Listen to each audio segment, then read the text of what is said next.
Welcome to the Italian Wine Podcast. I'm Cynthia Chaplin, and this is Voices. Every Wednesday, I will be sharing conversations with international wine industry professionals, discussing issues in diversity, equity, and inclusion through their personal experiences working in the field of wine. If you enjoy the show, please subscribe and rate our show wherever you get your pods.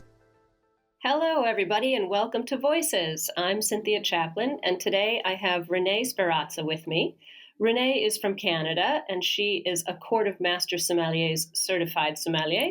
She's a wine communicator, a curator of virtual experiences, a brand consultant, an educator, a wine writer. She has her own consulting business and a monthly wine column. Basically, she's a pretty cool person.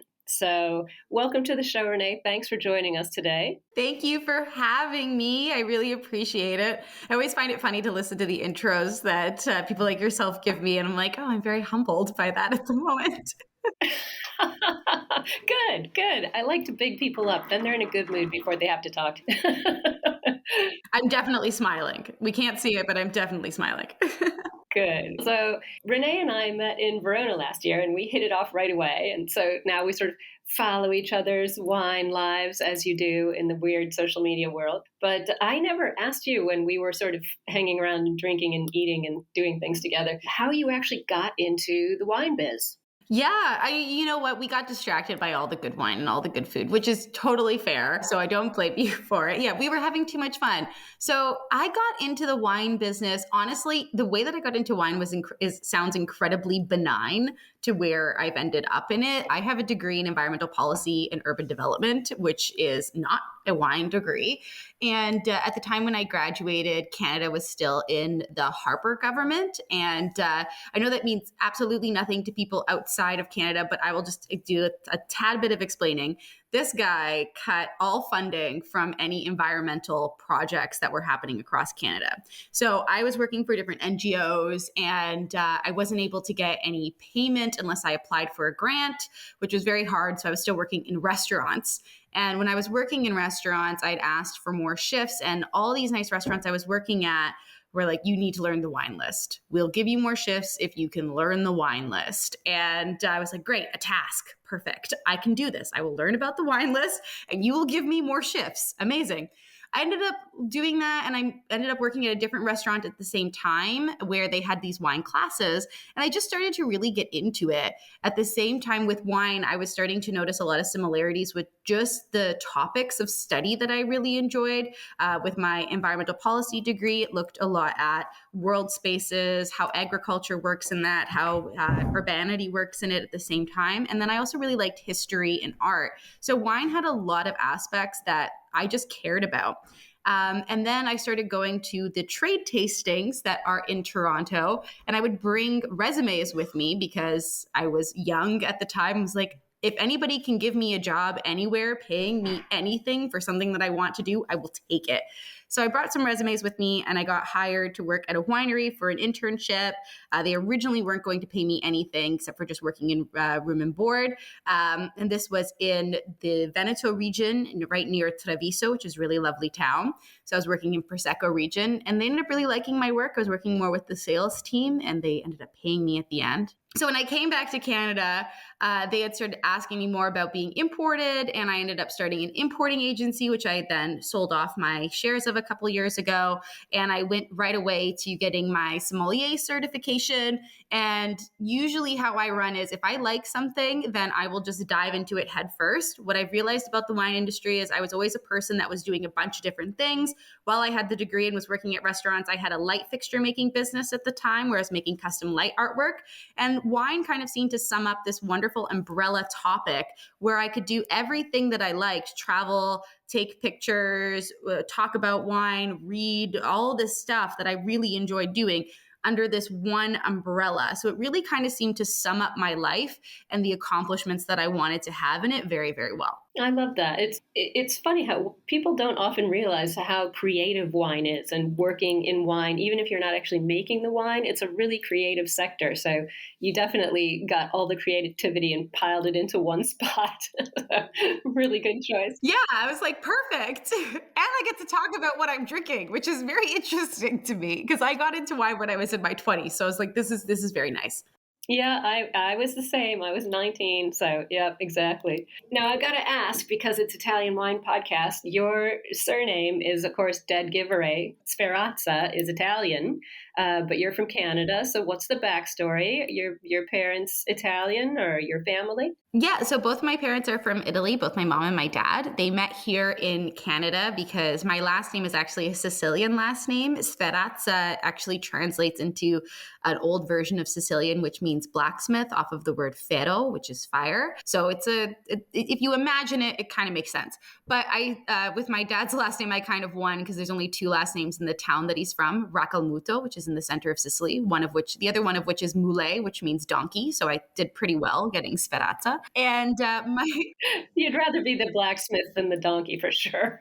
I really would, actually. And my mom is from Treviso. So I got to visit her family when I was working up near Treviso a couple of years ago. And her last name is Bonifay, so good faith. And they met here in high school. They had me and my sister. And honestly, my parents were not super into wine. My grandfather, my nonno on my dad's side, used to make his own wine, but it was not very good.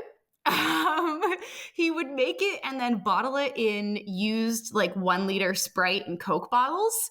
And obviously, Oh, fantastic storage. Yeah, great. yeah, it really oxidized and it was honestly stronger than Amarone. It had more tannins than Barolo. You had to mix it with Sprite for it to be something at least potable. And my whole thought process with wine was that it's something that my family makes and we do not do a good job at it until I got into wine. That's so nice though that you have that like a really tangible memory of that creation that your grandfather made that must have played a big part in your family get-togethers and stuff. We're all going to drink Nono's terrible wine. Yay. Yes, and we're going to tell him that it tastes delicious.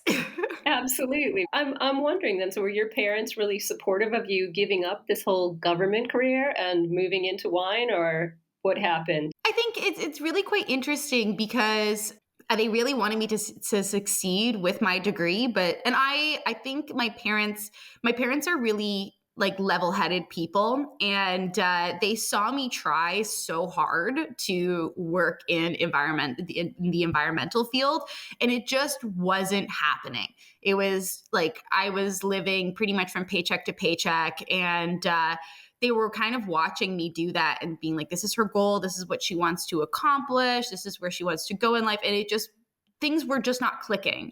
So when I was just working in restaurants, they were kind of pushing me to find like a career that I wanted to do. Neither one of my parents is very much about telling me what to accomplish, but they've always been like, food and shelter is super great. And living a little bit comfortably is good too. So like maybe you should figure out something that gets you there. Very wise parents. I like it. and a parental philosophy that doesn't sort of hit you in the face. So that's a good one as well. Yeah. Yeah, I think when I started working for myself, everyone but my dad was super nervous about it because I've been working for myself for the last 7 years. And that's probably when they were the most nervous. But as it started to take off and as immigrant parents do, they're like, okay, it's working now. It's fine. She's going to be okay. I love that. Well, I hope they're proud of you because you have completely hit sort of all the pinnacles of the wine world, the restaurant scene, the sommelier scene, sales, education, wine writing, all the good stuff. And now you've started your own consulting company, as you said, a few years ago. So what are you up to these days in that business? What's an average week for you like? The consulting company also is kind of like a really big catch-all name. Like I find that a lot of people in business that don't know what to call their businesses that have so many different parts to them, they're like, it's a consulting business. We consult on a lot of different things. So I'm going to plug it now because it's called Wine by Renee. Yes, it's Wine by Renee for sure. And the business does a lot of different things. So essentially, the main part of the business is I talk about wine. The business is essentially me. I have a sole proprietorship. A lot of the work that I do is working with wines of regions, agencies that are selling wine here in Ontario. I've worked with the LCBO as well, and focuses a lot on like campaigns for social media work. I appear on TV a lot here in Ontario. There are also consumer facing events. I've run my own events where I sell wine to people. and at the same time do virtual tastings for clients. And there's a wine writing component in there too. So it's a large catch-all business for all of my interests in wine centered around talking about wine. And once again, a great outlet for your creativity. It's nice to be your own boss, and then also be able to, do not have 2 days be the same, which is really cool when you're working in this business. Yes. And to answer your question, my days essentially, when I was starting this business, I was like, my email will tell me what to do every single day. Someone will email me a task and I will do it. So now my days essentially look like completing the different contracts that I work out with my clients. Some days I am writing contracts, doing invoicing, doing my own accounting. Other days I am narcissistically taking pictures of myself around my house. Other days I'm driving to different wine stores to pick up different wines that clients want to gift each other. And everything is just kind of moving on a day-to-day basis. But the best part about working for myself is that I can stop working when I feel like there is a time in the day to stop working. And that could be anywhere from 3 p.m. in the afternoon to 9 p.m. at night. I think that when you start your own business, a lot of people feel like, oh, I'm going to have so much freedom to do what I want. And that's very true. But at the same time, you're probably going to be working more often, although I can take my weekends on not the weekend and plan my life a little easier. Absolutely. That's so true. During COVID, I think we all learned a bit about being our own boss to a certain extent, and really learning how to organize time in a way that makes sense to you instead of the way somebody else wants you to organize it. So I'm gonna ask you a question that I'm really curious about. You're certified with the Court of Master Sommeliers, and we all know about the scandals or the misogyny and the sexual harassment that has been exposed, and people are paying the price for their bad decisions. Did you encounter that during your studies? Are you going to stay engaged with the court? There are people who are talking about leaving. What would you like to see happen there now that this has been exposed and there have been, I'd hate the word punishment, but sort of repercussions have been meted out and continue to be meted out? So I'll talk about my issues with the court first, and then give a little bit of background with how I kind of went through it. So my issue with the Court of the Master Sommeliers is that they are not an education system; they are a testing facility. And for the longest time, if this scandal does anything, it should at least bring forward the idea that you do not have to rely on a single person who knows what the test is going to be able to study for that. If we take what the LSATs are doing in law, people can prepare for that test. If it is a testing facility, which is what I believe that it is, you pretty much know what you're going to be tested on. Yes, you might get yourself a mentor to help you go through that process, but there's also lots of classes once you get up into the higher levels that can really get you to the finish line. With the Court of the Master Sommeliers, when you're seeing it in the introductory and the just certified somm category, which is where I've stopped my education with them at, my testing with them at, after that, once you get into the advanced and the master's level, that's when you really start to get to see the court for how the court functions, where it's literally a court of people that know things that you don't, and you're trying to learn as much as them. But it's like this mild Illuminati aspect, at least in my perspective. Oh, interesting.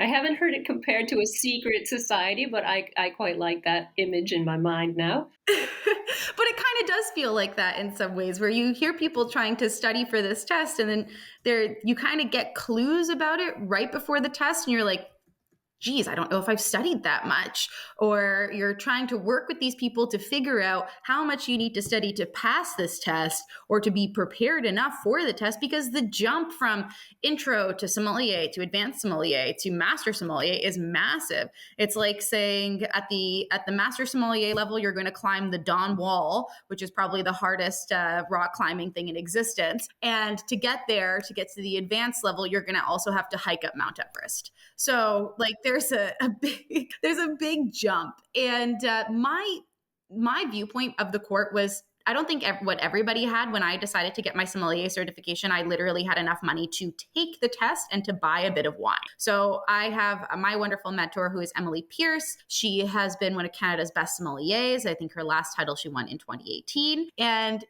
I went and did study with her. I did a lot of self-study. I didn't go to any classes. I just bought as many books or borrowed as many books as I could. I made all my flashcards. I worked with Emily Pierce a lot on this. I spent maybe $1,000 on wines I wasn't tasting at trade tastings, but I was studying by going to trade tastings. And then I had just kind of hunkered down and ran my life like I was in school to prepare for the sommelier exam. And that's what I did. I didn't do any classes or actually interact with any other students because they didn't live at my house. Good point. Good point. That's a really interesting approach because, as you said, everybody is in it supposedly as a group, but also as an individual, and finding your own approach that works for you is really crucial to success. Exactly. So my feelings about the court had never been up until I actually got certified, had never been that there was anything wrong with it. It always seemed like a testing facility to me because I can study for this thing and then go take a test.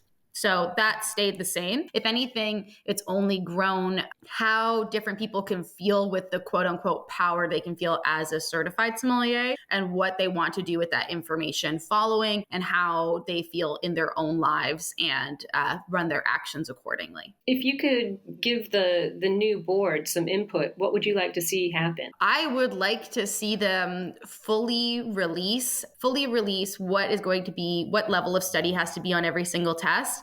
I think that for the advanced sommelier, they should be able to be putting out some sort of virtual classes that people can pay into and to look at so that they can see what level of study they have to do with examples. And examples in different ways of learning as well. So how to focus on this. It can't just be about you have to visit this vineyard to know. That's silly. Not everybody can go to a vineyard. I passed my sommelier certification without going to any vineyards because I didn't have the money to do so. And a lot of people actually go to higher education without having to travel to a lot of different places, without having the money to do so and just having the money to go and take that degree. Now, if they were able to release these types of videos or in these types of learning situations and actually call themselves a school based on that, then that would be a lot better, especially once we get to the master's level where it's essentially it's comparable to a PhD. At least at that time, you have a long working of what other people have done, and you can base what you want to do on what other people have done. If they should be able to release tests, see how people answered questions, see how people are looking into every single aspect. With the Masters of Wine program, they have to do a massive essay and essentially write a thesis paper. But they can read other people's thesis papers. You can go and interview people and talk to people. And it just doesn't feel the same openness that it has at the master sommelier level as compared to other areas in wine. That's a really good point. And it is always interesting to compare the two because they are quite different in their approach. So that's really a very, very good point. So thanks for sharing that with us. It's lots of room for improvement. Well, yeah, I mean, no one's perfect, and having one's imperfections, put in the spotlight can be a really good opportunity to improve. So we're going to hope that they do. So I'm going to take you back to some other stuff that you're doing, as if you don't do enough for your career. You're the director of digital at Femmes du Vin, a nonprofit women's organization. So tell me about Femmes du Vin. What's their mission? What are you doing in your role there? So I will say that my tender at Femmes du Vin just ended. It was a 2-year tender, so that I'm off the board at this point. Somebody else will be taking over my digital role. And but my role with that was to communicate what is happening at Femmes du Vin in a way that was global and focused on as many different aspects that women can engage with the wine industry as possible. So I focused a lot on bringing up our social media, working with different people, trying to bring different people into doing work on multiple different platforms.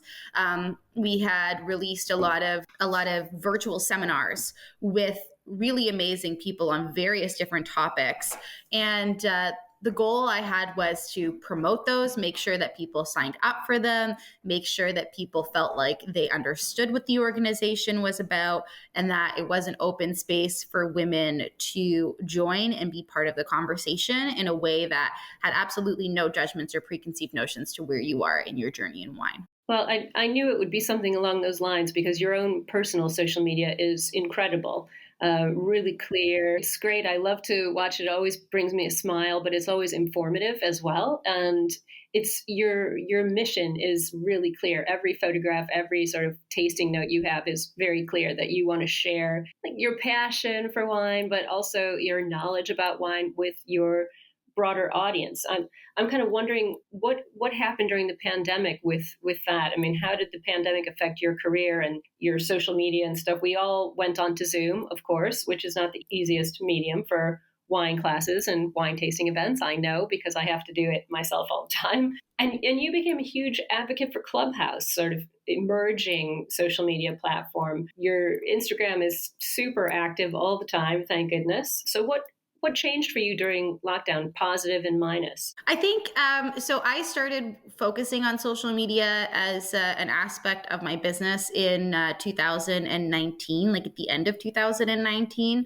I was in a relationship at the time with someone who was traveling more for work, and I was just getting frustrated that I couldn't leave my wine director position to go wherever I wanted and work somewhere else. So I was like, I should just focus this side business I had on being able to work from anywhere in the world. So I started looking into social media. I, like any millennial, I thought that was an easy and accomplishable way of focusing on it. At the same time, I was also self-proclaimed not good at social media, so I wanted to become better at it. So once the pandemic hit, I was supposed to be going to South Africa, and I was like, oh, if I go to South Africa, I'm going to get all these amazing pictures and it'll do great for my followership. But being at home and just producing content actually did better, which was really interesting. Everybody was online and focusing on things, and I really started to figure out what my voice would be online. I always had a way of talking about wine in an aspect that sewed in the fact that I think that this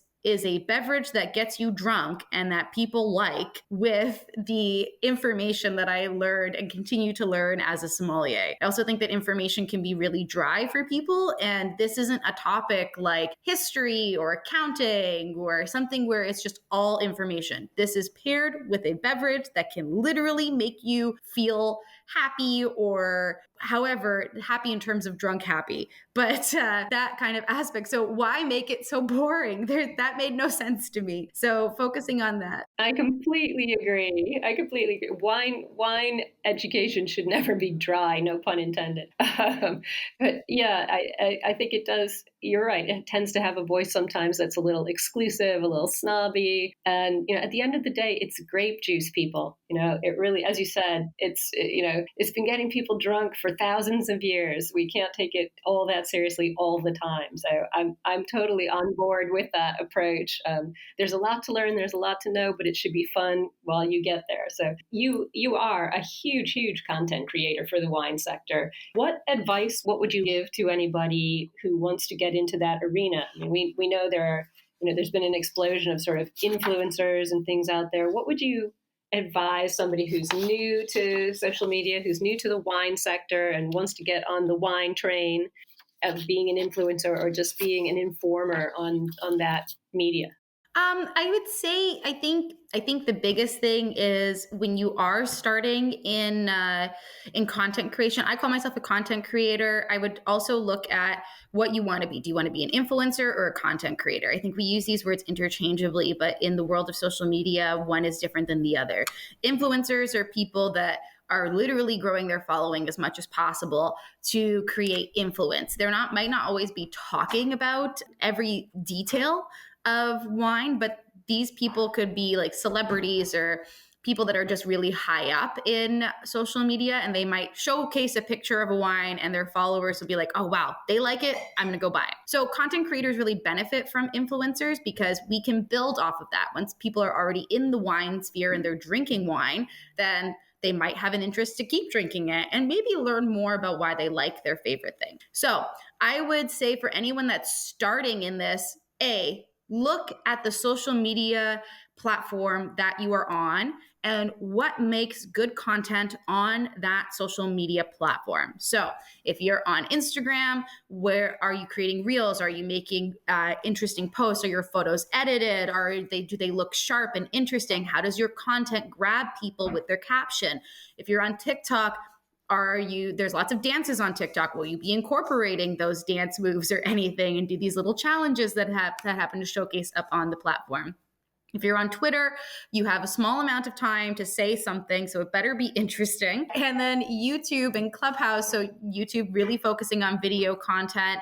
There's just certain videos that work better on YouTube than others, especially not long format, boring ones. And then if you're looking at Clubhouse, it's really all about connections and what people can understand from like almost a podcast perspective. Also, for people to keep in mind, this is the second point, is that once you start creating content, you're going to be making content well before you start getting into contracts with people, and to keep your expectations managed in whatever you're able to produce. And at the same time, to make the last point I would say is make sure that you're able to pivot and to make changes to what you want to do. You shouldn't be married to anything 100% fully. There has to be some aspect of change that you can make. All really, really good, like actionable advice. I think that's really useful to people who are just starting out, and even people who've been, working in social media for a while. The understanding that you want to sort of clean up and clarify and sharpen what you're doing so that you're really getting your message across. I think that's really, really sound advice for people. Yeah, and I social media is such an interesting thing. I too have been a self-proclaimed, bad at social media person. I'm still nowhere near in your league, but at least I have somebody who inspires me to look up to. But I've found a lot in social media in the past couple of years, especially during COVID, but how much this kind of a method of communication can really change what's going on in the wine sector. How do you see social media reaching a wider audience or making the wine sector more inclusive or more diverse for people who are new to wine or who want to get into wine and don't know how? I think it kind of goes back to that influencer versus content creator thing that I was saying. So when we are looking at people that are new into wine, half of that has to deal with people that are younger. So we're looking at younger age demographics and age groups, people that are new wine drinkers. And let's face it, when did you start drinking wine more seriously? Probably once you got to university. It's probably when you were like, oh, I enjoyed wine before, but now I'm just not looking at it as a 16-year-old who's going to their friend's house and I brought this bottle of wine that my parents happen to have in their cellar. I'm actually interested in drinking just wine instead of these vodkas and spirits and all these other things that young kids can get drunk on. Now I've formed an interest in just drinking this one thing. Okay, so let's take that. Most young people are on social media more often. Millennials and Zennials do glean a lot of information about what kind of purchases they're going to be making based on seeing it on social media. So that being said, they are looking at people that might be influential in their lives. If somebody starts posting about something that's like a celebrity that they really like, that's posting about wine, we have to keep and stick with the fact that they are online. So if somebody does that, we can create more content to pull them into the wine industry and grow this interest of theirs even more. As we get older, our brains are naturally cleaning out the things that we don't use. So if somebody has a mild interest in something and would benefit from learning more about it, we should only be nurturing that in the wine industry, because their brain will just delete the fact that they like it later on in life. Now, when we're looking at... That's an amazing concept. I really like, again, a great image in my mind. That's great. Thank you. And so I think the wine industry has been stuck in its own little ways for a while of like, we are here, come find us if you want to. And also you have to learn all this information before we really fully talk to you. It's like the cool kids clique at high school and they are annoying, and eventually you just give up and realize that over there is not something that you want to do. It has to be more open. And then you secretly hate them for many years as well. Mm-hmm. Exactly. Why do we want people to hate wine? It's delicious. So we need to be more open. We need to meet people where they are. And the wine industry needs to get over the fact that social media is not breaking down anything that's going on in wine. If anything, it's supporting it. That's a really, really interesting way of looking at it. It's pretty inspiring too. I mean, I think a lot of people, as I said, and you agreed, in the past 2 years, for lack of any other way to have a creative outlet or even to work, jumped onto the social media and finding a way to make sure that you're being effective and positive and supportive and encouraging is, it's not easy to do, but keeping that in the forefront of what you're doing is really important. So I like that. That's an inspiring way of looking at your social media instead of just how many clicks can I get for this. So yeah, the clicks will come. If people like what you're doing, the clicks will come. Exactly. So what's 2022 got in store for you? For me, it's expanding across more different platforms. I've been strongly on Instagram for a while, but I need to expand across to different platforms as well. I'm trying to come up with these wine courses I've been building for a little while for people that want to understand a bit more as consumers, not as people that want to go into the wine industry. I think that's a massive part of the market that the wine industry doesn't really engage with enough. Consumers can go to tastings, but they don't have a place where they can learn the education that they want, and then it stops at a degree. And if they want to continue, they can go to a larger schooling or take a class at a course that would be offered near them. But there is not enough that kind of bridges the gap between that in an affordable way. And then working more on my wine writing, being a better wine writer. I always think that I can improve in that because I'm dyslexic and I have ADHD. So writing for me was always about just being able to write something that people read. And since I accomplished that last year, I'm trying to just become better in my writing voice. Well, I hope it goes really well for you because I love your tasting notes. I love your tone of voice. You're so open and honest. I suspect greatness is coming your way. Absolutely. I'm looking forward to watching it happen too. But we had such a blast in Verona together during Wine to Wine in October. And now is my chance to give you the killer question that we all hate, but I'm going to do it for your parents. What's your favorite Italian wine? And you can't say nonnos. It's not nonnos. I bless his soul, but it's unfortunately no, it's not your wine. My favorite Italian wine, I honestly, when we were in Wine to Wine and I got the chance to go to Sicily, I was really happy because I love Sicilian wines. I am a big fan of Etna Rossos, and I'm also a big fan of Brunellos, which I love so much. Italy is always the place that I find myself drinking from the most. Like, even if it's sparkling wine, I'll happily open a bottle of Prosecco or Franciacorta. Actually, I have some Magnums here that my partner is always like, "Are you sure you want to open that tonight? It's a lot of wine." Definitely yes would be the answer. Yes. Yes is always the answer. But Italy is fun because it's a summation of city-states, and there are a lot of different wine perspectives there, and they all communicate this wonderful form of culture that Italy has. So there's so much to love in Italy, but Etna Rossos are probably my favorite. Okay, well, perfect. I'm going to end on that very happy note. Nerello Mascalese all the way. And of course, you can get Blanc de Noir sparkling from Etna Rosso too. So that's kind of a 2-in-1 win for you. That's pretty much my dream. Everything, if a region makes red wine and sparkling wine, I'm there. I'm like, yes, I will never leave. I'm with you on that. We're going to have to take some trips. Look, Renee, thank you so much for joining us today. It's been really such a pleasure to talk to you. And every time I do talk to you or get together with you, I learn so much more about how to make my social media better. So I hope our listeners did too. And it's always just a good opportunity to get some real honest, open wine talk out there. So thank you very, very much for joining me. Thank you for having me. This has been so much fun, and it's always a joy to talk to you as well. And I hope we can have more conversations in the future, and hope everybody enjoyed my thoughts. Absolutely.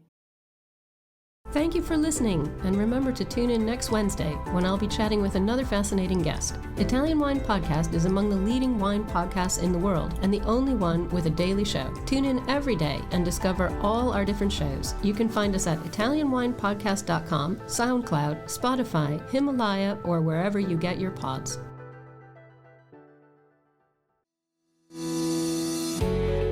Hi guys, I'm Joy Livingston and I am the producer of the Italian Wine Podcast. Thank you for listening. We are the only wine podcast that has been doing a daily show since the pandemic began. This is a labor of love and we are committed to bringing you free content every day. Of course, this takes time and effort, not to mention the cost of equipment, production, and editing. We would be grateful for your donations, suggestions, requests, and ideas. For more information on how to get in touch, go to ItalianWinePodcast.com.